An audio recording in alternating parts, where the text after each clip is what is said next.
राधे राधे, जय श्री हरि विष्णु। दोस्तों, आज के इस वीडियो में आप बृहस्पतिवार की व्रत कथा को सुनने जा रहे हैं। आप सभी से मेरा निवेदन है कि इस कथा को अंत तक अवश्य सुनिएगा और कथा अच्छी लगे तो वीडियो को लाइक करके कमेंट में जय श्री हरि विष्णु अवश्य लिखिएगा। बहुत समय पहले भारतवर्ष में एक प्रतापी और दानी राजा राज्य किया करता था। वह नित्य गरीबों और ब्राह्मणों की सहायता किया करता था, लेकिन यह बात उसकी रानी को अच्छी नहीं लगती थी। वह ना तो गरीबों को दान देती और ना ही भगवान का पूजन करती थी और राजा को भी दान देने से मना किया करती थी। एक दिन राजा शिकार खेलने के लिए वन को चले गए। तभी रानी महल में अकेली थी और उसी समय बृहस्पति देव साधु के वेश में राजा के महल में भिक्षा लेने गए और भिक्षा मांगी तो रानी ने भिक्षा देने से इनकार कर दिया और साधु से कहा कि हे साधु महाराज, मैं तो दान पुण्य से तंग आ गई हूँ। इसके लिए मेरे पति ही काफी हैं। मेरी तो इच्छा है कि मेरा सारा धन नष्ट हो जाए, फिर ना बांस रहेगा और ना बजेगी बांसुरी। साधु ने कहा कि हे देवी, तुम तो बड़ी विचित्र हो। धन संतान तो सभी चाहते हैं, पुत्र और लक्ष्मी तो पापी के घर भी होनी चाहिए। यदि तुम्हारे पास अधिक धन है तो भूखों को भोजन दो, प्यासों के लिए प्याऊ बनवाओ, मुसाफिरों के लिए धर्मशालाएं खुलवाओ और जो निर्धन अपनी कुंवारी कन्याओं का विवाह नहीं कर सकते उनका विवाह करा दो। ऐसे और भी कई सत्कर्म हैं जिनके करने से तुम्हारा यश लोक परलोक में फैलेगा। परंतु रानी पर उसके उपदेश का कोई प्रभाव नहीं पड़ा। वह बोली कि महाराज, आप मुझे कोई ऐसा उपाय बताएं जिससे मेरा सारा धन नष्ट हो जाए। तब साधु ने उत्तर दिया, यदि तुम्हारी ऐसी ही इच्छा है तो तथास्तु। तुम ऐसा करना कि बृहस्पतिवार के दिन अपने घर को लीपकर पीली मिट्टी से अपना सिर धोकर स्नान करना, भट्टी चढ़ाकर कपड़े धोना। ऐसा करने से तुम्हारा सारा धन नष्ट हो जाएगा। इतना कहकर वह साधु महाराज वहां से लोप हो गए। साधु के अनुसार कही बातों को पूरा करते हुए रानी को केवल 3 बृहस्पतिवार ही बीते थे कि उसकी समस्त धन संपत्ति नष्ट हो गई। भोजन के लिए राजा का परिवार तरसने लगा। तब एक दिन राजा ने रानी से कहा कि हे रानी, तुम यहीं रहो, मैं दूसरे देश को जाता हूँ, क्योंकि यहाँ पर तो सभी लोग मुझे जानते हैं, इसलिए मैं कोई भी छोटा कार्य यहाँ नहीं कर सकता। ऐसा कहकर राजा परदेश चला गया। वहाँ वह जंगल से लकड़ी काट कर लाता और शहर में बेचता। इस तरह वह अपना जीवन व्यतीत करने लगा। इधर राजा के परदेश जाते ही रानी और दासी बहुत दुखी रहने लगी। एक बार जब रानी और दासी को 7 दिन तक बिना भोजन के रहना पड़ा तो रानी ने अपनी दासी से कहा कि हे दासी, यहाँ पास के ही नगर में मेरी बहन रहती है, वह बहुत धनवान है, तू उसके पास जा और कुछ ले आ ताकि थोड़ी बहुत गुजर बसर हो जाए। दासी रानी की बहन के पास गई। उस दिन गुरुवार का दिन था और रानी की बहन उस समय बृहस्पतिवार की व्रत कथा सुन रही थी। दासी ने रानी की बहन को अपनी रानी का संदेश दिया, लेकिन रानी की बड़ी बहन ने कोई उत्तर नहीं दिया। जब दासी को रानी की बहन से कोई उत्तर नहीं मिला तो वह बहुत दुखी हुई और उसे बहुत क्रोध भी आया। दासी ने वापस आकर रानी को सारी बात बता दी। यह सुनकर रानी अपने भाग्य को कोसने लगी। उधर रानी की बहन ने सोचा कि मेरे बहन की दासी आई थी, लेकिन मैं उससे नहीं बोली, इस कारण से वह बहुत दुखी हुई होगी। कथा सुनकर और पूजा समाप्त करके वह अपनी बहन के घर आई और कहने लगी कि हे बहन, मैं बृहस्पतिवार का व्रत कर रही थी, तुम्हारी दासी मेरे घर आई थी, लेकिन जब तक कथा होती है तब तक ना तो हम उठते हैं और ना ही बोलते हैं, इसलिए मैं नहीं बोली। कहो दासी, तुम क्यों आई थी? तब रानी बोली कि बहन, तुमसे क्या छुपाऊं, हमारे घर में खाने तक को अनाज नहीं था। ऐसा कहते कहते रानी की आंखें भर आई। उसने दासी समेत पिछले 7 दिनों से भूखे रहने तक की बात अपनी बहन को विस्तार पूर्वक सुना दी। रानी की बहन बोली, देखो बहन, भगवान बृहस्पति देव सबकी मनोकामना को पूर्ण करते हैं। देखो, शायद तुम्हारे घर में अनाज रखा हो। पहले तो रानी को विश्वास नहीं हुआ, पर बहन के आग्रह करने पर उसने अपनी दासी को अंदर भेजा तो उससे सचमुच अनाज से भरा एक घड़ा मिल गया। यह देखकर दासी को बड़ी हैरानी हुई। दासी रानी से कहने लगी कि हे रानी, जब हमको भोजन नहीं मिलता है तो हम व्रत ही तो करते हैं, इसलिए क्यों ना इनसे व्रत और कथा की विधि पूछ ली जाए ताकि हम भी व्रत कर सकें। तब रानी ने अपनी बहन से बृहस्पतिवार के व्रत के बारे में पूछा। उसकी बहन ने बताया कि बहन बृहस्पतिवार के दिन चने की दाल और मुनक्का से विष्णु भगवान का केले की जड़ में पूजन करना चाहिए तथा दीपक जलाकर व्रत कथा सुनना चाहिए और पीला भोजन ही करना चाहिए। इससे बृहस्पति देव प्रसन्न होते हैं। व्रत और पूजन की विधि बताकर रानी की बहन अपने घर को लौट गई। 7 दिन के बाद जब गुरुवार आया तो रानी और दासी ने व्रत रखा। घुड़साल में जाकर चना और गुड़ लेकर आई, फिर उससे केले की जड़ तथा विष्णु भगवान का पूजन किया। अब पीला भोजन कहाँ से आए, इस बात को लेकर दोनों बहुत दुखी थे। चूंकि उन्होंने व्रत रखा था इसलिए बृहस्पति देव उनसे प्रसन्न थे, इसलिए वे एक साधारण व्यक्ति का रूप धारण करके 2 थालों में सुंदर पीला भोजन दासी को दे गए। भोजन पाकर दासी प्रसन्न हुई और फिर रानी के साथ मिलकर भोजन ग्रहण किया। उसके बाद वे सभी गुरुवार को व्रत और पूजन करने लगी। बृहस्पति भगवान की कृपा से उनके पास फिर से धन संपत्ति होने लगी, परंतु रानी फिर से पहले की तरह आलस्य करने लगी। तब दासी बोली कि देखो रानी, तुम पहले भी इसी प्रकार आलस्य करती थी, तुम्हें धन रखने में कष्ट होता था, इस कारण से तुम्हारा सभी धन नष्ट हो गया और अब जब भगवान बृहस्पति की कृपा से तुम्हें धन मिला है तो तुम फिर से आलस्य करती हो।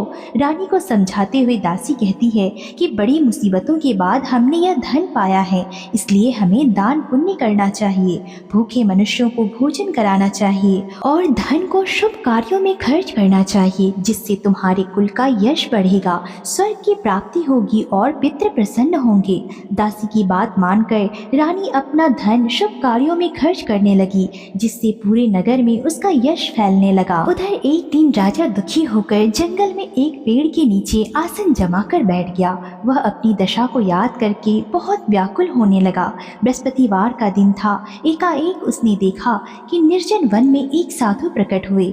वह साधु वेश में स्वयं बृहस्पति देवता थे। लकड़हारे के सामने आकर बोले कि हे लकड़हारे, तुम इस सुनसान जंगल में किस चिंता में मग्न है। लकड़हारे ने दोनों हाथ जोड़कर प्रणाम किया और उत्तर दिया कि हे महात्मा जी, आप सब कुछ जानते हैं, मैं क्या कहूँ। यह कहकर वह रोने लगा और साधु को अपनी संपूर्ण कथा सुना दी। महात्मा ने कहा कि तुम्हारी पत्नी ने बृहस्पति भगवान का निरादर किया, जिसके कारण रुष्ट होकर उन्होंने तुम्हारी यह दशा कर दी। अब तुम चिंता को दूर करके मेरे कहने पर चलो तो तुम्हारे सब कष्ट दूर हो जाएंगे और भगवान पहले से भी अधिक तुम्हें संपत्ति देंगे। तुम बृहस्पतिवार के दिन कथा किया करो। 2 पैसे के चने मुनक्का लाकर उसका प्रसाद बनाओ और शुद्ध जल से लोटे में शक्कर मिलाकर अमृत तैयार किया करो। कथा के पश्चात अपने सारे परिवार और सुनने वाले प्रेमियों में अमृत और प्रसाद बांटकर अपने आप भी ग्रहण किया करो। ऐसा करने से भगवान तुम्हारी सब मनोकामनाएं पूर्ण करेंगे। साधु के ऐसे वचन सुनकर लकड़हारा बोला कि हे प्रभु, मुझे लकड़ी बेचकर इतना पैसा नहीं मिलता जिससे भोजन के उपरांत मैं कुछ बचा सकूं। मैंने रात्रि में अपनी स्त्री को व्याकुल देखा है, मेरे पास कुछ भी नहीं जिससे मैं उसकी खबर मंगा सकूं। साधु ने कहा कि हे लकड़हारे, तुम किसी बात की चिंता मत करो। बृहस्पतिवार के दिन तुम रोजाना की तरह लकड़ियां लेकर शहर को जाओ। तुमको रोज से दुगना धन प्राप्त होगा, जिससे तुम भली भांति भोजन कर लोगे और बृहस्पति देव की पूजा का सामान भी आ जाएगा। इतना कहकर साधु अंतर ध्यान हो गए। धीरे धीरे समय व्यतीत होने पर फिर वही बृहस्पतिवार का दिन आया। लकड़हारा जंगल से लकड़ी काटकर किसी शहर में बेचने गया। उसे उस दिन और दिन से अधिक पैसा मिला। राजा ने चना गुड़ आदि लाकर गुरुवार का व्रत किया। उस दिन से उसके सभी कलेश दूर हो गए। लेकिन जब दोबारा गुरुवार का दिन आया तो बृहस्पतिवार का व्रत करना वो भूल गया, जिस कारण से बृहस्पति भगवान नाराज हो गए। उस दिन उस नगर के राजा ने विशाल यज्ञ का आयोजन किया और शहर में यह घोषणा करा दी कि कोई भी मनुष्य अपने घर में भोजन ना बनाए और ना ही आग जलाए। समस्त जनता मेरे यहाँ भोजन करने आए। इस आज्ञा को जो न मानेगा उसे फांसी की सजा दी जाएगी। इस तरह की घोषणा संपूर्ण नगर में करवा दी गई। राजा की आज्ञा के अनुसार शहर के सभी लोग भोजन करने गए, लेकिन लकड़हारा कुछ देर से पहुंचा, इसलिए राजा उसको अपने साथ घर लिवा ले गए और ले जाकर भोजन करा रहे थे कि तभी रानी की दृष्टि उस खूंटी पर पड़ी जिस पर उसका हार लटका हुआ था। वहां पर वह नहीं दिखाई दिया रानी ने निश्चय कर लिया कि मेरा हार इसी मनुष्य ने चुरा लिया है। उसी समय उसने सिपाहियों को बुलाकर उसको कारागार में डलवा दिया। जब लकड़हारा कारागार में पड़ गया और वह बहुत दुखी होकर विचार करने लगा कि न जाने कौन से पूर्व जन्म के कर्म के कारण मुझे यह दुख प्राप्त हुआ, और उसी साधु को वह याद करने लगा जो उसे जंगल में मिला था। उसी समय तत्काल बृहस्पति देव साधु के रूप में प्रकट हुए और उसकी दशा को देखकर कहने लगे, अरे मूर्ख, तूने बृहस्पति देव की कथा नहीं कही, इसी कारण से तुझे दुख प्राप्त हुआ है।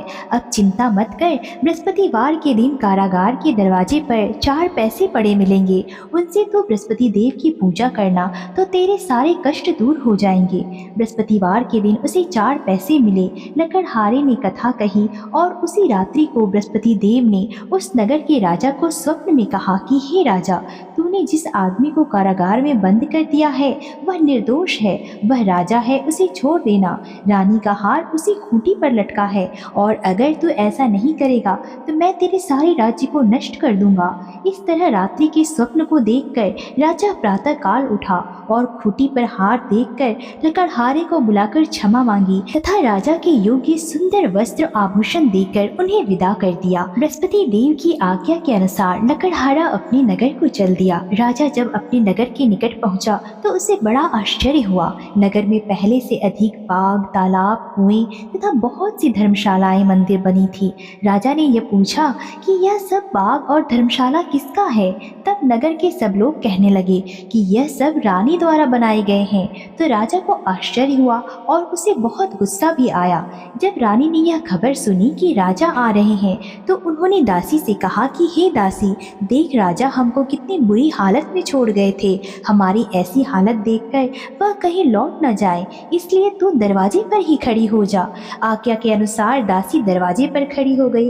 राजा जब आए तो उन्हें अपने साथ लिवा लाई। तब राजा ने क्रोध करके अपनी तलवार निकाली और रानी से पूछा कि बताओ तुम्हें यह धन कैसे प्राप्त हुआ? तब उन्होंने कहा कि यह सब धन हमें बृहस्पति देव के व्रत के प्रभाव से प्राप्त हुआ है। राजा ने निश्चय किया कि 7 रोज के बाद तो सभी बृहस्पति देव का पूजन करते हैं, लेकिन मैं प्रतिदिन दिन में 3 बार कथा कहा करूंगा और रोज व्रत किया करूंगा। अब हर समय राजा के दुपट्टे में चने की दाल बंधी रहती और दिन में वह 3 बार कथा कहता। एक रोज राजा ने विचार किया कि चलो अपनी बहन के यहाँ हो आए। इस तरह निश्चय करके राजा घोड़े पर सवार होकर अपनी बहन के यहाँ चल दिया। मार्ग में जाते हुए उसने देखा कि कुछ आदमी मुर्दे को लिए जा रहे हैं। उन्हें रोककर राजा कहने लगा कि अरे भाइयों, मेरी बृहस्पति देव की कथा सुन लो। वे बोले कि लो, हमारा आदमी मर गया है, इसको अपनी कथा की पड़ी है। परंतु कुछ आदमी बोले कि अच्छा कहो, हम तुम्हारी कथा भी सुनेंगे। राजा ने दाल निकाली और कथा कहनी शुरू कर दिया। जब कथा आदि हुई तो मुर्दा हिलने लग गया और जब कथा समाप्त हुई तो राम राम करके वह मुर्दा उठकर खड़ा हो गया। आगे मार्ग में जाकर उसने देखा कि एक किसान खेत में हल चला रहा है। राजा ने उसे देखकर कहा कि अरे भैया, तुम मेरी बृहस्पतिवार की कथा सुन लो। किसान बोला कि जब तक मैं तुम्हारी कथा सुनूंगा तब तक 4 हरैया जोत दूंगा, जा अपनी कथा किसी और को सुनाना। इस तरह कहकर राजा आगे चलने लगा। राजा के हटते ही बैल पछाड़ खाकर गिर गए और किसान के पेट में बहुत जोर का दर्द होने लगा। उसी समय उसकी माँ रोटी लेकर आई। उसने जब देखा कि उसके पुत्र का यह हाल हुआ है तो उसने अपने पुत्र से सब हाल पूछा और बेटे ने सभी हाल कह दिया। तो बुढ़िया दौड़ी दौड़ी उस घुड़सवार के पास गई और उससे बोली कि मैं तेरी कथा सुनूंगी, तू अपनी कथा मेरे खेत पर ही चलकर कहना। राजा ने कथा कही, जिसके सुनते ही वह बैल खड़े हो गए और किसान का पेट का दर्द भी बंद हो गया। राजा अपनी बहन के घर पहुंच गया। बहन ने अपने भाई की खूब मेहमानी की। दूसरे रोज प्रातःकाल जब राजा उठा तो वह देखने लगा कि सब लोग भोजन कर रहे हैं। तब राजा ने अपनी बहन से कहा कि हे बहन, ऐसा कोई मनुष्य है जिसने भोजन नहीं किया हो, जो मेरी बृहस्पतिवार की कथा सुन ले? तो बहन बोली कि हे भैया, यह देश ऐसा ही है। यहाँ के लोग पहले भोजन करते हैं और बाद में अन्य काम करते हैं। अगर पड़ोस में कोई होगा तो मैं देख आती हूँ। वह ऐसा कहकर देखने चली गई, लेकिन उसे कोई भी ऐसा व्यक्ति नहीं मिला जिसने भोजन न किया हो। और अंत में वह एक कुम्हार के घर गई जिसका लड़का बीमार था। उसे मालूम हुआ कि उनके यहाँ 3 रोज से किसी ने भोजन नहीं किया है। रानी ने अपने भाई की कथा सुनने के लिए कुम्हार से कहा तो वह तैयार हो गया। राजा ने जाकर बृहस्पतिवार की कथा कही, जिसको सुनकर उसका लड़का ठीक हो गया। अब तो राजा की प्रशंसा हर जगह होने लगी। एक रोज राजा ने अपनी बहन से कहा कि हे बहन, अब हम घर जाएंगे, तुम भी तैयार हो जाओ। राजा की बहन ने अपनी सास से कहा। तब उसकी सास ने कहा कि चली जा, लेकिन अपने लड़कों को मत ले जाना, क्योंकि तेरे भाई को कोई औलाद नहीं है। बहन ने अपने भाई से कहा कि हे भैया, मैं तो चलूंगी, लेकिन कोई बालक नहीं जाएगा। राजा बोला कि जब कोई बालक नहीं चलेगा तो तुम जाकर क्या करोगी। बड़े ही दुखी मन से राजा अपने नगर को लौट आया। राजा अपनी रानी से कहा, हम निसंतान हैं, इसलिए हमारे घर कोई आना नहीं चाहता, और बिना भोजन आदि किए वह शैया पर लेट गया। रानी बोली कि हे प्रभु, बृहस्पति देव ने हमें सब कुछ दिया है, वह हमें औलाद भी अवश्य देंगे। उसी रात को बृहस्पति देव ने राजा से स्वप्न में कहा कि हे राजा, उठ, सभी सोच को त्याग दे, तेरी रानी गर्भवती है।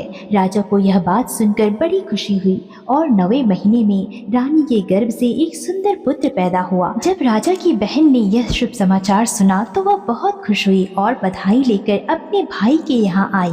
तब रानी ने कहा, घोड़ा चढ़कर तो नहीं आई, गधा चढ़ी आई। तब राजा की बहन ने बोला कि भाभी, मैं इस प्रकार न कहती तो तुम्हें औलाद कैसे मिलती। बृहस्पति देव ऐसे ही है, जिसके मन में जो मनोकामना रहती है वे सभी को पूर्ण करते हैं। जो सद्भावना पूर्वक बृहस्पतिवार का व्रत करता है और व्रत कथा को पढ़ता है, सुनता है और दूसरों को सुनाता है, बृहस्पति देव उसकी सभी मनोकामनाओं को पूर्ण करते हैं। बोलिए बृहस्पति भगवान की जय।